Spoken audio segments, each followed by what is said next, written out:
خودم خوبم بقیه بدم. من صادقم بقیه کلاهبردارم. یه نابغه تو سرزمین احمقا. من دارتانیانم و بقیه تو ریدی.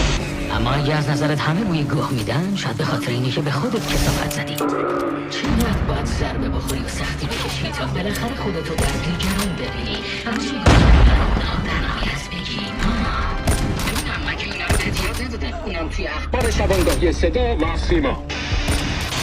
بین رومانتیسم مخالفت سرسختانه و میل به سازگاری زنده ماندن سرگردان هستید. این همون زمانیه که شما رو میگیرن تا فقط یه لکه‌ای برگرد پشت خط.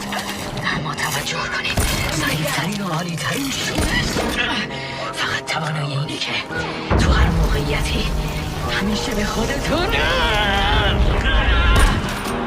وفادار باشید و هویت خودت رو با افتخار مثل پرچم برافراشته کنید. و این ربطی به احساس خود بزرگبینی نداره. میشه با حفظ بزرگی کوچک